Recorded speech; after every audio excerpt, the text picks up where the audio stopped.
La prolongation de l'état d'urgence qui ravive le débat autour de l'efficacité de cette mesure. Faut-il y voir une entorse à la démocratie? Pour certains, c'est le cas. La France en a-t-elle les moyens? Pour en débattre, deux invités. Luc Poignant du syndicat SGP Police, bonsoir. Oui, bonsoir. Et maître Emmanuel Pierrat, avocat au barreau de Paris, membre du Conseil national des barreaux. Bonsoir à vous. Bonsoir. Emmanuel Pierrat, est-ce que vous comprenez la décision de Manuel Valls? Non, absolument pas. Elle est contradictoire. D'ailleurs, elle est paradoxale dans ses termes mêmes. Le Premier ministre indique que l'état d'urgence ne doit pas être permanent et il ne peut pas être juridiquement permanent.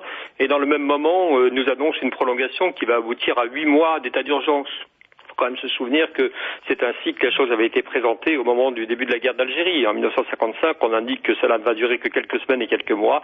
Cela a duré 8 ans. 8 ans de privation de liberté, 8 ans de régime de contrôle de la presse, 8 ans de régime de contrôle des manifestations et un système d'assignation à résidence et de perquisition qui nous place comme un État qui n'est plus de droit, mais un État, pardon pour mon interlocuteur ou mon contradicteur, mais un État policier. Luc Poignant, l'idée d'un État policier aujourd'hui, ça vous paraît justifié ou pas du tout?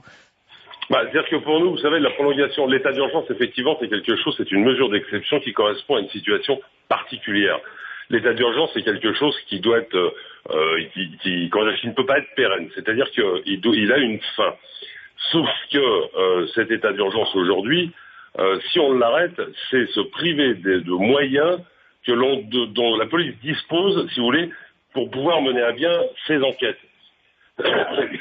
On l'a vu là tout à l'heure, vous précisiez le nombre de perquisitions administratives qui ont eu lieu, de jour comme de nuit. C'est grâce à cet état d'urgence que l'on a pu y procéder. Si l'on l'arrête maintenant, on ne pourra plus y procéder de la même manière, avec la même efficacité. En quoi l'Euro de football et le Tour de France nécessitent-ils la prolongation de cet état d'urgence, Luc Poignant? La menace, jusqu'à preuve du contraire, la menace malheureusement n'a pas diminué, bien au contraire. Il est évident que ce soit l'Euro 2016 ou que ce soit le Tour de France, c'est l'occasion d'avoir des rassemblements très importants de population. Et donc c'est le moment qui sera le plus à risque, d'où l'intérêt de nous laisser pour le moment les moyens adéquats pour pouvoir lutter contre une quelconque attaque. Je veux juste préciser une chose, c'est que l'état d'urgence peut s'arrêter à partir du moment où la loi de modification de la procédure pénale sera entrée en vigueur. Mais pour le moment, ça n'est pas le cas et il serait souhaitable effectivement que l'état d'urgence perdure. Emmanuel Pierrat, vous pouvez comprendre ça qu'à situation exceptionnelle, et ce sera le cas cet été avec l'Euro de football notamment, mesure exceptionnelle? Non, je ne le comprends pas, parce que le Tour de France a lieu chaque année. Beaucoup d'événements autres que l'Euro de football, qui n'a effectivement pas lieu tous les ans et déjà d'une part, et en France particulièrement, mais il y a beaucoup d'événements. En septembre, nous aurons les Journées du patrimoine qui drainent plusieurs centaines de milliers de Français pendant tout un week-end dans des bâtiments publics. En octobre, la Nuit Blanche, durant laquelle, à la première édition, Bertrand Delanoë avait été attaqué par arme blanche dans C'est quand même sans commune mesure avec un événement comme l'Euro de football. Mais vous pourrez toujours trouver un prétexte et une excuse pour, de façon artificielle, prolonger un État qui, encore une fois, met les citoyens dans un système sans contrôle judiciaire. C'est-à-dire que vous me donnez la prime, très sincèrement, un système policier. Et je suis d'accord sur le fond, c'est-à-dire l'idée selon laquelle une société privée de droit et dictatoriale est certainement plus sécuritaire qu'une société libre. Voilà, c'est ça le vrai enjeu auquel nous devons nous confronter. Et nous devons être capables, à un moment, de sortir de ce système totalement sécuritaire, de veiller à ce que nos rues soient sécurisées, soient sûres, sans pour autant bafouer les droits sur lesquels nous asseyons notre démocratie et en raison desquels nous combattons les gens qui nous ont attaqués. On a vu certains abus dans le cadre des perquisitions administratives, des assignations à résidence prononcées par exemple contre des militants écologistes pendant la COP 21, c'est ce que dénonçaient les associations. Quels sont les garde-fous aujourd'hui, Emmanuel Pierrat? Très peu. Justement, le principe même de l'état d'urgence, c'est d'écarter le rôle du juge. Le juge est essentiel à notre système républicain et démocratique. C'est-à-dire que vous vous retrouvez dans un système totalement subjectif où le préfet, c'est-à-dire le représentant direct de l'État, ou la police, directement liée au ministère de l'Intérieur et donc qui n'est pas indépendante, peut décider de façon arbitraire de priver des gens, de punir des citoyens sans que ces citoyens soient jugés. C'est le cas dans les assignations à résidence. Et c'est pour ça que ce système d'état d'urgence est dénoncé par toutes les organisations professionnelles d'avocats, comme les organisations de militants des droits de l'homme, quelle que soit leur couleur politique ou leur sympathie. Luc Poignant, ça vous paraît logique d'assigner à résidence des militants politiques en raison de l'état d'urgence qui est décrété pour des raisons antiterroristes? À partir du moment où, vous savez, on a des preuves des présomptions, on va dire, on a partout des présomptions solides sur le fait. Parce qu'il n'y a pas de preuve qu'on utilise le système de l'état d'urgence. Si on a des présomptions suffisamment solides pour savoir qu'il y a un risque de trouble à l'ordre public, il est évident qu'il faut, en période d'état d'urgence, encore une fois, il faut y pallier.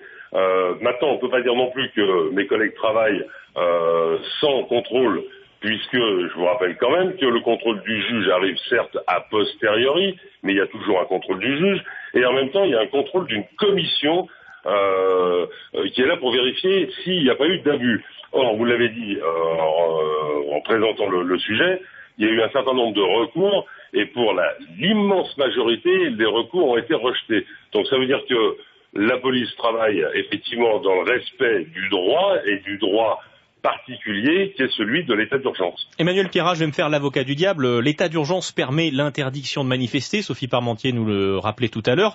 On voit que bien souvent, ça n'est pas le cas. La Nuit debout tient toujours la place de la République. C'est pas si liberticide que ça, finalement. Non, c'est discrétionnaire. C'est ce que je vous disais, c'est ce que je reproche. Moi, je pense que nous sommes dans un système qui doit être égalitaire et objectif. C'est-à-dire que toutes les manifestations doivent être traitées sur le même régime. Et ça n'est pas au ministre de l'Intérieur ni au Premier ministre de décider que telle ou telle doit être interdite ou autorisé. Ça n'est pas au ministre de l'Intérieur de décider, ou au Premier ministre de décider que pendant la COP 21, les militants écologistes ou en général sensibles à l'environnement n'avaient pas le droit de se réunir et d'un seul coup de laisser par ailleurs les militants de Nuit debout le faire. Je suis très heureux que les militants de Nuit debout puissent se rassembler. J'aurais été heureux que puissent le faire librement les militants écologistes pendant la COP 21.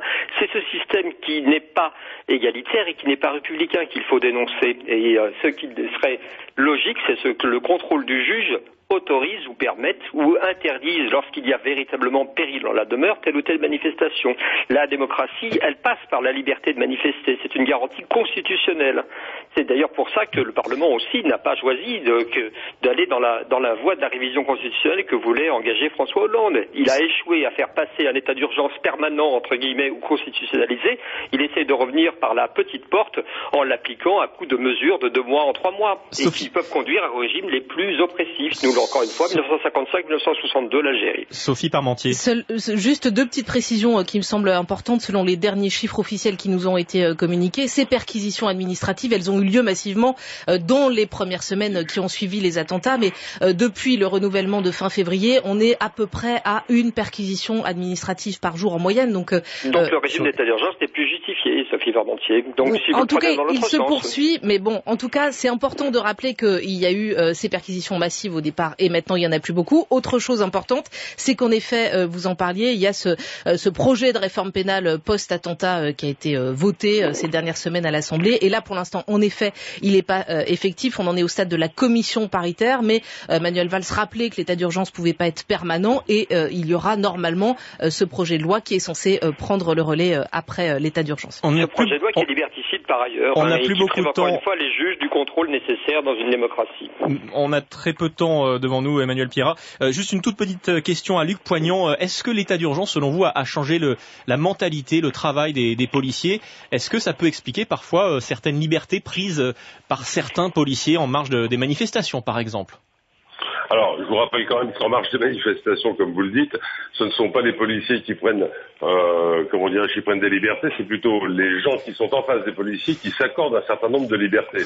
Je veux juste vous rappeler qu'on est à 160 blessés en 3 semaines. Donc pour vous, l'état d'urgence n'est pas en cause là-dedans?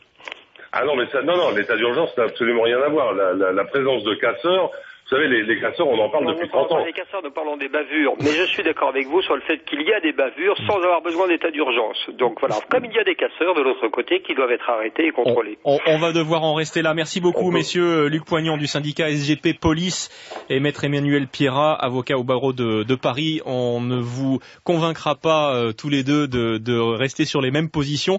Merci d'avoir été sur France Info pour évoquer donc cette prolongation de l'état d'urgence décidée par Manuel Valls.